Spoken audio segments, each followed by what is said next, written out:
ये चालू हो गया, तो फिर से चालू हो गया। ठीक है, ये लेकिन बच्चों से ही वो होना है।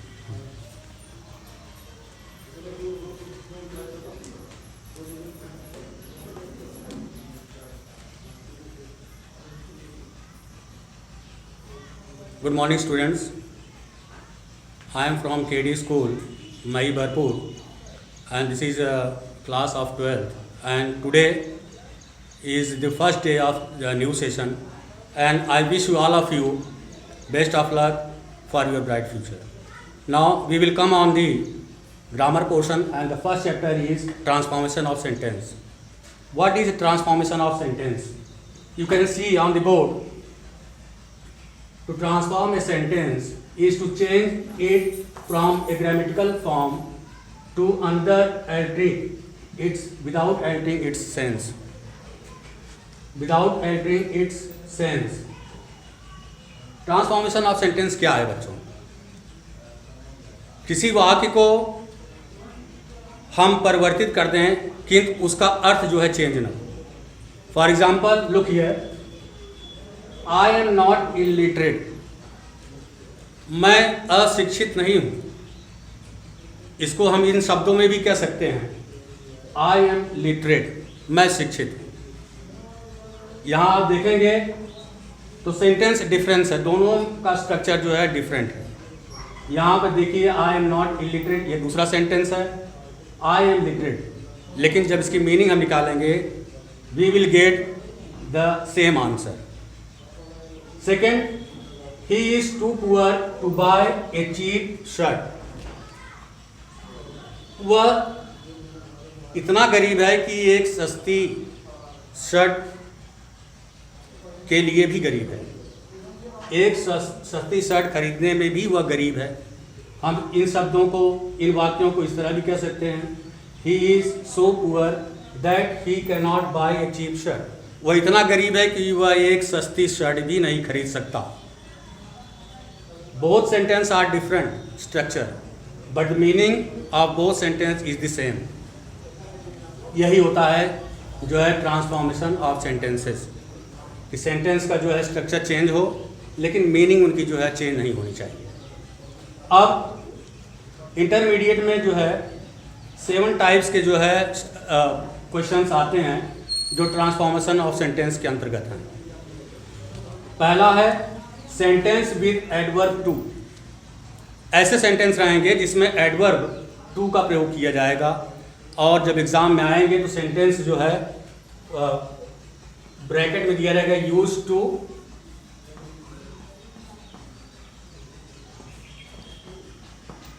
या रिमूव टू।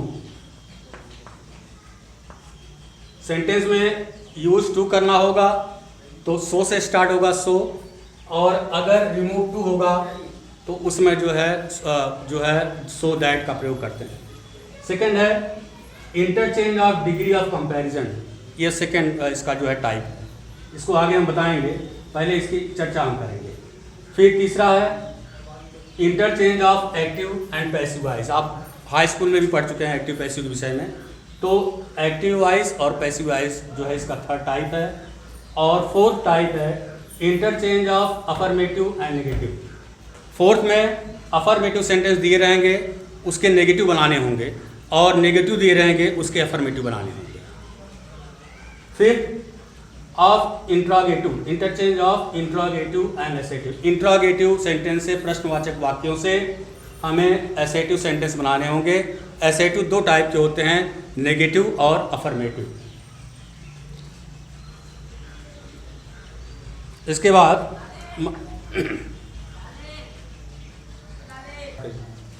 अब देखिए 5 टाइप्स आप समझ गए हैं। छठा जो है interchange of exclamatory and assertive.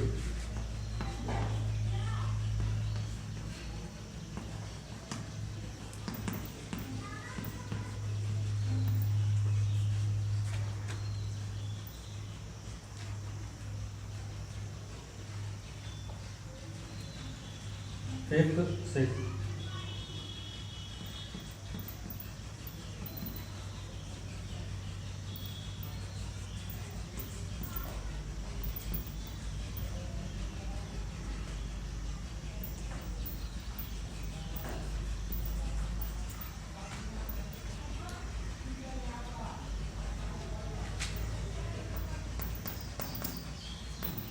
इसका 6 टाइप्स है, interchange of interrogative and assertive. इसमें जो है आपको इंट्रोगेटिव सेंटेंस से एसेटिव बनाना होगा और एसेटिव सेंटेंस से इंट्रोगेटिव बनाना होगा। इसका जो है, इसको आगे हम बताएंगे, पहले रिमूवल ऑफ टू का विषय में बात कर रहे हैं। 7 पॉइंट देखिए इसका।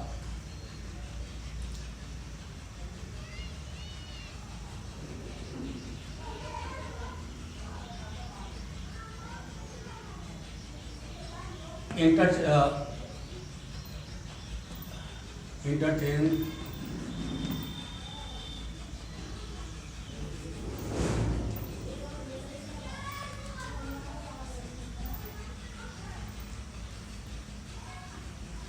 Interchange of synthesis. इसमें जो है सिंथेसिस, सिंपल, कंपाउंड और कॉम्प्लेक्स को जो है चेंज करना होगा सेंटेंस को। यह इसका जो है लास्ट टाइप है। अब फिर हम चलते हैं फर्स्ट सेंटेंस में, सेंटेंस विद एडवर्ब टू। इसके विषय में बताते हैं। रनिंग करने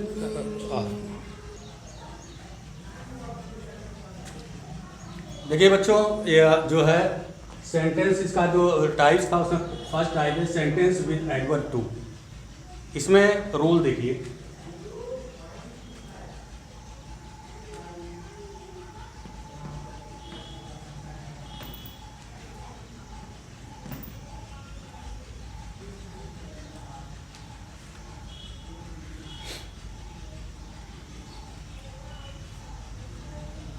अगर हमें टू निकालना है, रिमूव टू, अगर एग्जाम में आया कि रिमूव टू, तो इसमें जो है हमें सबसे पहले टू के स्थान पर सो का प्रयोग होगा। सो का प्रयोग करेंगे। इसी तरह और रूल सेकेंड,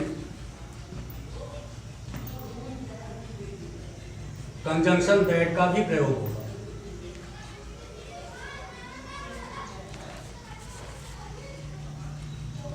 और इस तरह से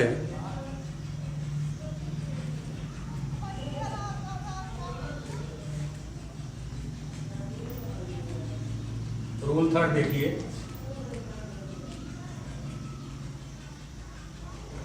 टू के स्थान पर प्रेजेंट टेंस के वाक्यों में हम कैनॉट, अगर वाक्य जो है प्रेजेंट टेंस है,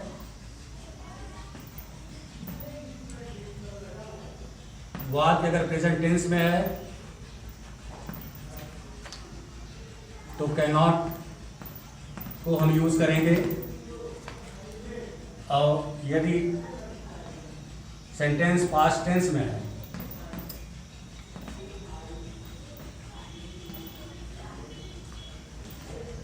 तो कुड नॉट का प्रयोग किया जाएगा। इसको ध्यान रखेंगे। For example,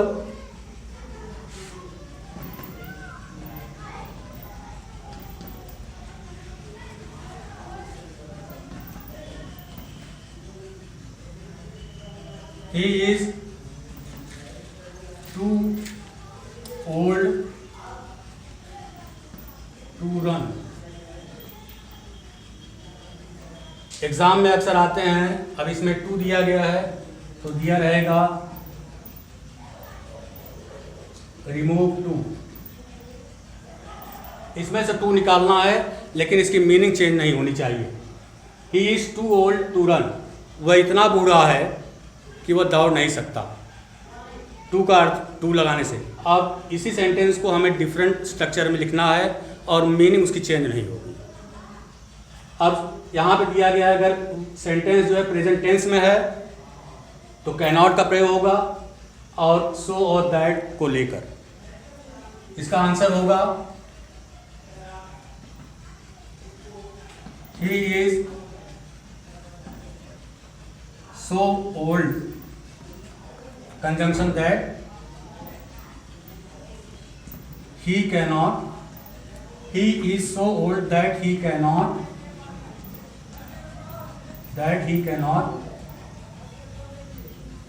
run। यह प्रेजेंट टेंस सेंटेंस है, इसलिए हमने जो है यहाँ कैनॉट का प्रयोग किया। अगर यहाँ पर वाज होता he was too old to run, तो हम यहाँ पे जो है वाज का प्रयोग करते और कैन नॉट के स्थान पे कुड नॉट का प्रयोग किया जाता है। दोनों का अर्थ एक है, स्ट्रक्चर दोनों का सेंटेंस अलग है। यही जो है इसका फर्स्ट टाइप है ट्रांसफॉर्मेशन ऑफ सेंटेंस। अब सेकेंड रूल देखिए, ये रूल हुआ, इसके बाद जो है दूसरा रूल देखिए।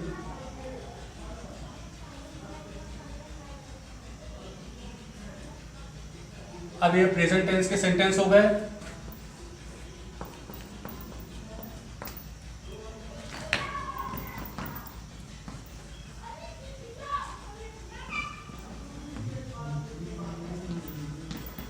The father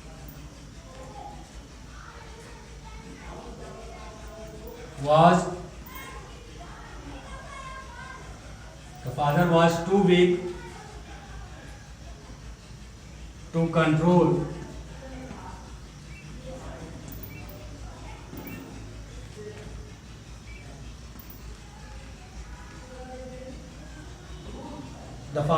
too weak to control his sons। पिताजी इतने कमजोर हैं कि वे अपने बेटों को जो है नियंत्रित नहीं कर पाते हैं। अब हमें इसी तरह जो है इसका ट्रांसफॉर्मेशन करना है कि पिताजी इतने कमजोर हैं कि वे अपने बच्चों को नियंत्रित नहीं कर सकते हैं। इसका होगा, देखिए सेंटेंस वाज है या पास्ट टेंस में है, तो यहाँ पे हम कुड नॉट का प्रयोग करेंगे और साथ साथ जो है सो और दैट लिखेंगे, तब यह टू हट जाएगा। The father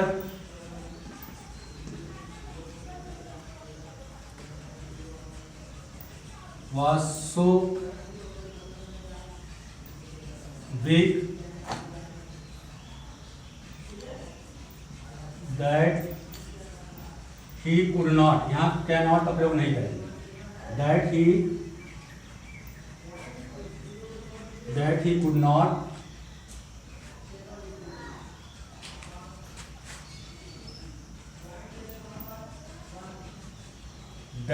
not control his sons।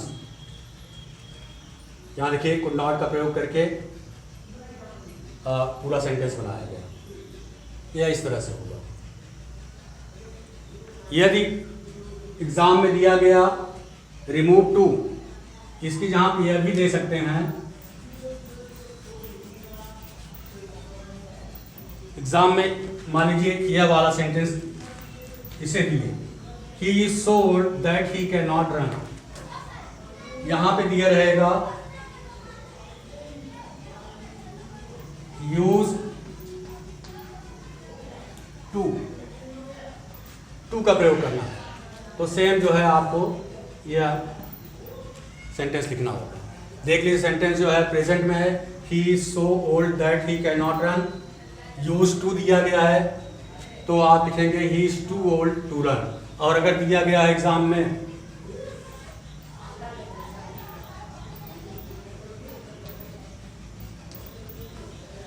Remove to, तो आपको जो है यह सेंटेंस लिखना होगा, ही is so old that he can not run.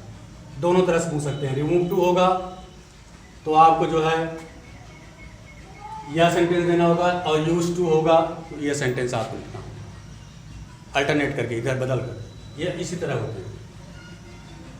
उसी तरह the father was too weak to control his sons, यहाँ पे अगर एग्जाम में आता है रिमूव टू, तो आपको इस तरह से देना होगा। और फिर मान लीजिए एग्जाम में इसका उल्टा आया यूज टू, तो आपको जो है यह सेंटेंस लिखना होगा, the father was too weak to control his sons.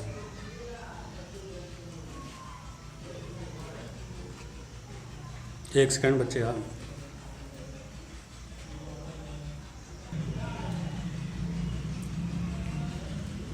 देखिए बच्चों next rule,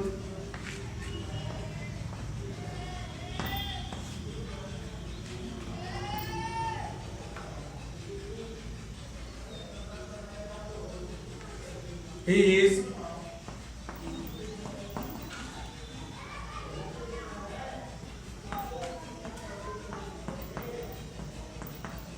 he is too intelligent, he is too intelligent not to solve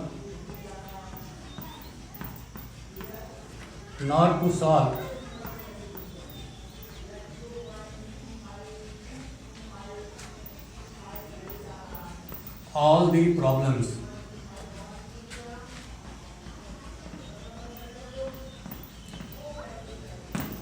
ध्यान देंगे इसमें।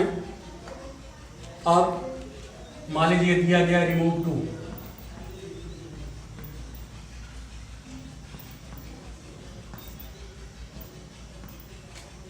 जब इंफिनिटिव वर्ब टू सॉल्व, इसे हम इंफिनिटिव कहते हैं।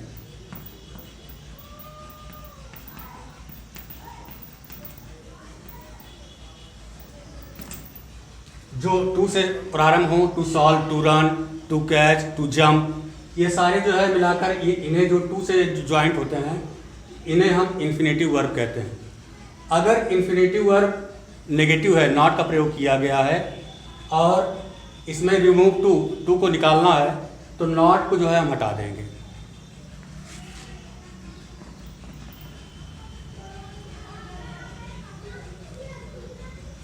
He is so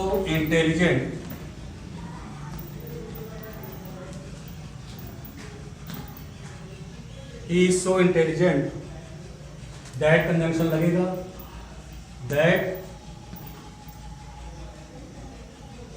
he can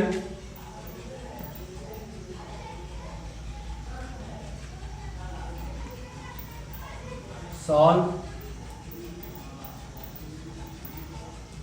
all the problems.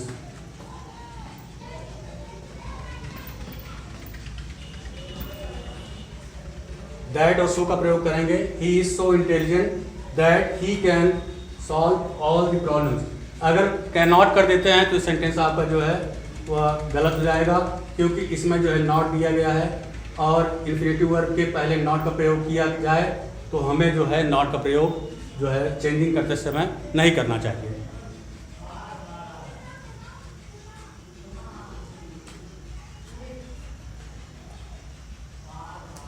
इसी तरह नेक्स्ट रूल देखिए। अगर एग्जाम में है जैसे यूज टू, अगर यूज टू दिया रहे तो आपको जो है यह सेंटेंस लिखना होगा, और जब रिमूव टू दिया रहे तो आपको यह सेंटेंस लिखना है। दोनों तरह से हो रहे हैं। अगर जो है रिमूव टू है तो यह, और यूज टू है तो आपको यह सेंटेंस एग्जाम लिखना। अब सेंटेंस विद एडवर्ब टू का जो है नेक्स्ट रूल देखिए।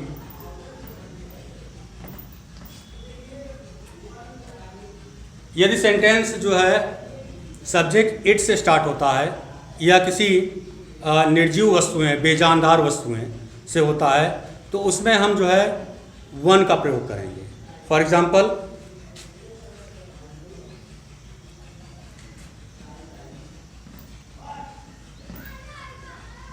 इट और non living,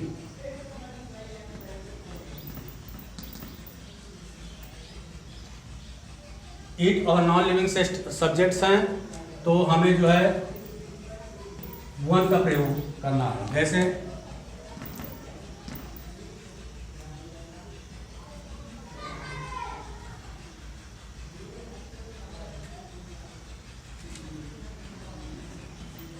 it was too hot, it was too hot to go out. इतनी गर्मी है कि बाहर जाना जो है मुश्किल है।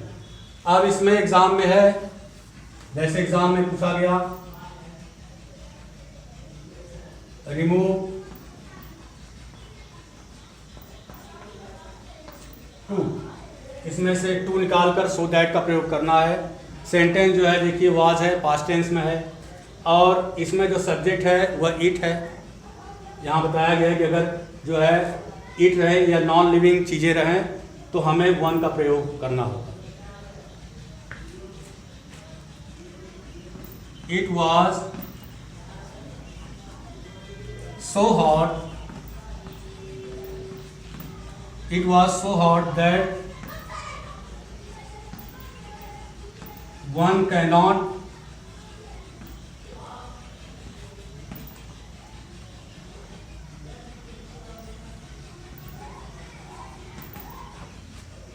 it was so hot that one cannot go out।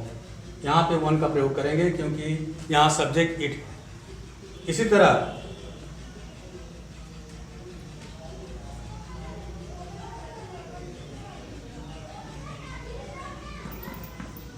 Second example देखिए, this some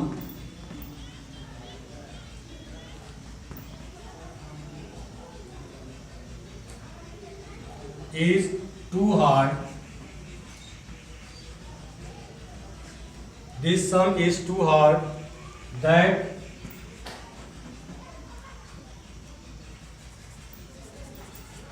this sum is too hard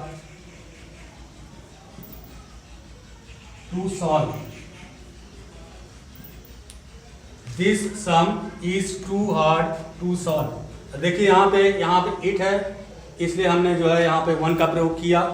अब देखिए यहाँ दिस सम जो सब्जेक्ट है ये नॉन लिविंग है, सवाल जो है नॉन लिविंग है, तो यहाँ भी इस सेंटेंस में भी जब हम टू को हटाकर सो दैट का प्रयोग करेंगे तो साथ साथ वन का प्रयोग होगा, क्योंकि सम जो है सवाल जो है ये नॉन लिविंग है, लाइफलेस है। सेंटेंस जो है प्रेजेंट में है इसलिए कैन नॉट का प्रयोग करेंगे, जबकि ये सेंटेंस जो है ये जो है कैन नॉट ना होकर कुड नॉट होगा या कुड नॉट का प्रयोग करेंगे और इसमें कैन नॉट का प्रयोग किया जाएगा। This some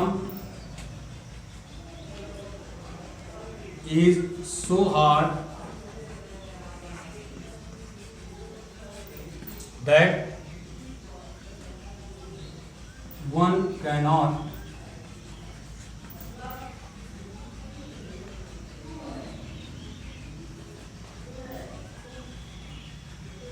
this sum is too hard to solve।